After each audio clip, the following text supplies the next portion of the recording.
गांव के लोग हमेशा एक बात बताते थे, रात के समय जंगल की ओर मत जाना, वहां चालावा रहता है। वह चालावा एक ऐसा रहस्यमय और डरावना प्राणी था जो इंसानों को भ्रम में डालकर उन्हें अंधेरे में खींच ले जाता था। रामनगर गांव के लोग इस डरावनी सच्चाई से बचने की कोशिश करते थे। एक बार रमेश नाम का एक युवक जो इन बातों पर विश्वास नहीं करता था, उसने अपने दोस्तों के साथ शर्त लगा ली कि वह रात के समय जंगल में जाएगा। दोस्तों ने उसे चेताया, लेकिन वह नहीं माना। जंगल का सफर रात के सन्नाटे में रमेश अपने टॉर्च के साथ जंगल में चल पड़ा। आसमान में अजीब तरह के काले बादल छाए हुए थे। जंगल के अंदर से उसे अजीब अजीब आवाजें सुनाई दे रही थीं। जैसे जैसे वह अंदर बढ़ता गया, उसे लगा कि कोई पीछे से उसका नाम पुकार रहा है, रमेश रमेश। वह मुड़ा, लेकिन कोई नहीं था। अचानक उसके सामने दूर एक लाल रोशनी चमकने लगी। उसने सोचा, यह शायद कोई जानवर होगा। चालावा का सामना जैसे ही वह उस रोशनी के करीब पहुंचा, उसने देखा कि एक लंबा काला साया उसके सामने खड़ा था। उसकी आंखें लाल अंगारे जैसी चमक रही थीं। रमेश डर के मारे पीछे हटने लगा, लेकिन उसके पैर जम से गए। चालावा ने अपनी गूंजती आवाज में कहा, तूने मेरी सीमा लांघी है, अब तेरी आत्मा मेरी होगी। रमेश ने हिम्मत जुटाई और दौड़ने की कोशिश की, लेकिन चालावा ने उसकी परछाई को अपनी पकड़ में ले लिया। अचानक रमेश के चारों ओर सब कुछ काला हो गया। वह चीखता रहा, लेकिन उसकी आवाज किसी ने नहीं सुनी। अगली सुबह गांव वालों ने रमेश को गांव के पास बेहोशी की हालत में पाया। जब उसने अपनी आपबीती सुनाई, तो लोगों ने उसे बताया कि वह 3 दिनों तक गायब था। लेकिन रमेश के चेहरे पर जो गहरी खरोंचे और डरावनी आंखें थीं, वे उसकी कहानी की सच्चाई बयां कर रही थीं। उसके बाद रमेश कभी ठीक से बोल नहीं पाया। लोग कहते हैं कि चालावा ने उसकी आत्मा का एक हिस्सा हमेशा के लिए अपने साथ ले लिया। चालावा से बचने का एक ही तरीका है, उसकी सीमा का सम्मान करो और कभी उसे चुनौती मत दो। की हालत दिन ब दिन बिगड़ने लगी। वह अकेले में कुछ बड़बड़ाता रहता था और उसकी आंखें हर समय लाल रहतीं। गांव के लोग इसे चालावा का असर मान रहे थे। गांव के बुजुर्गों ने फैसला किया कि रमेश को बचाने के लिए कुछ करना होगा। संत माधवन का बुलावा। गांव में एक सिद्ध संत माधवन रहते थे, जो तंत्र मंत्र और रहस्यमयी शक्तियों के ज्ञाता थे। उन्हें बुलाया गया। उन्होंने रमेश को देखा और उसकी हालत समझते ही बोले, यह चालावा की पकड़ में है। इसे बचाना आसान नहीं है, लेकिन कोशिश करेंगे।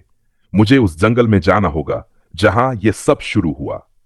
जंगल की यात्रा संत माधवन रमेश के 2 दोस्तों को साथ लेकर उस जंगल में गए। उनके हाथ में एक दिव्य त्रिशूल और कुछ जड़ी बूटियां थीं। जैसे ही वे जंगल के भीतर पहुंचे, हवा अचानक ठंडी हो गई और अजीब सी सरसराहट सुनाई देने लगी। संत ने मंत्र पढ़ते हुए चारों दिशाओं में हल्दी और काले तिल छिड़के। तभी एक काली परछाई पेड़ों के पीछे से निकलकर सामने आई। यह वही चालावा था। उसकी लाल आंखें चमक रही थीं और वह गुस्से में गुर्रा रहा था। चालावा का क्रोध। चालावा ने गूंजती हुई आवाज में कहा, यह मेरी जगह है। जिसने मेरी शांति भंग की है, उसे यहां से कोई नहीं ले जा सकता। संत माधवन ने दृढ़ता से जवाब दिया, तुम अंधकार की आत्मा हो, लेकिन प्रकाश के सामने टिक नहीं सकते। आज तेरी शक्ति खत्म होगी। उन्होंने मंत्रोच्चार शुरू किया। चालावा ने जोर से चीख मारी, जिससे पूरा जंगल हिलने लगा। संत ने त्रिशूल से चालावा की दिशा में प्रहार किया और उसकी चीखें गूंजने लगीं। रमेश की मुक्ति गांव में उसी समय रमेश की हालत और बिगड़ने लगी थी।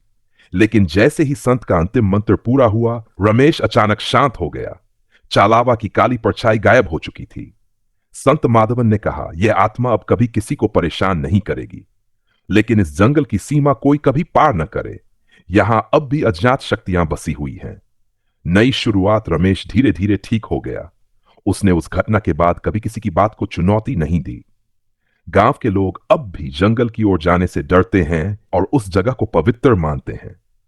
लेकिन कुछ लोग अब भी कहते हैं कि रात के अंधेरे में अगर आप ध्यान से सुनो, तो जंगल के अंदर से हल्की गूंजती हुई आवाज आती है, रमेश। क्या चालावा सच में खत्म हुआ, या वह अब भी वहां किसी नए शिकार का इंतजार कर रहा है? रमेश के ठीक होने के बाद भी गांव वाले हमेशा सतर्क रहते थे। लेकिन संत माधवन की चेतावनी के बावजूद कुछ लोग अब भी उस जंगल को एक चुनौती समझते थे। एक रात विजय नाम का एक युवक, जो रमेश का दोस्त था, यह साबित करने के लिए जंगल गया कि चालावा की कहानी सिर्फ डराने की एक चाल है। विजय ने रमेश से कहा था, मैं तुम्हारे जैसे कमजोर नहीं हूं। मैं उस जंगल में जाऊंगा और दिखाऊंगा कि चालावा सिर्फ एक झूठ है। विजय की परीक्षा। विजय रात को अकेले जंगल में गया। जैसे ही वह भीतर घुसा, उसे चारों ओर सन्नाटा महसूस हुआ। अचानक एक ठंडी हवा का झोंका आया और विजय को एक लड़की की धीमी धीमी आवाज सुनाई दी। बचाओ, मुझे बचाओ। उसने इधर उधर देखा, लेकिन कोई नहीं था। आवाज लगातार तेज होती गई। विजय ने अपने फोन की फ्लैशलाइट जलाई और आवाज की दिशा में बढ़ने लगा। थोड़ी देर में उसे एक काला धुंधला साया दिखाई दिया। चालावा का नया रूप साया धीरे धीरे एक रूप ले रहा था।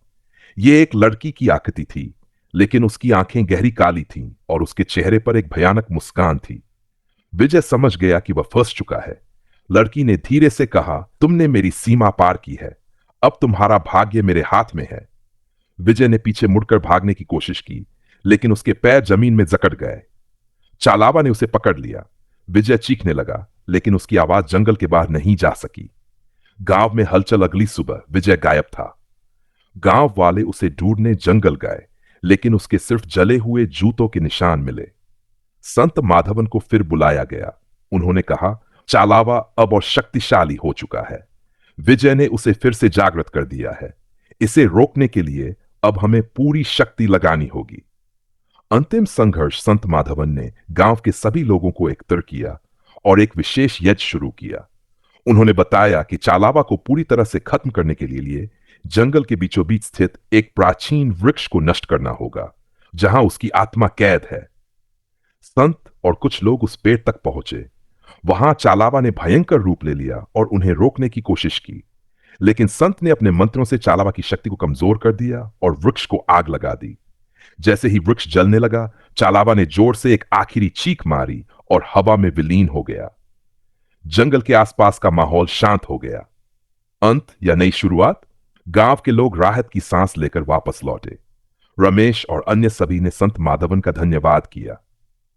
लेकिन आज भी लोग कहते हैं कि उस जंगल के बीचों बीच जलता हुआ वृक्ष कभी कभी रात को चमकता है, और जो भी उसकी ओर देखता है उसे चालावा की हल्की हंसी सुनाई देती है। क्या चालावा सच में खत्म हुआ, या वह किसी और रूप में वापस आने का इंतजार कर रहा है?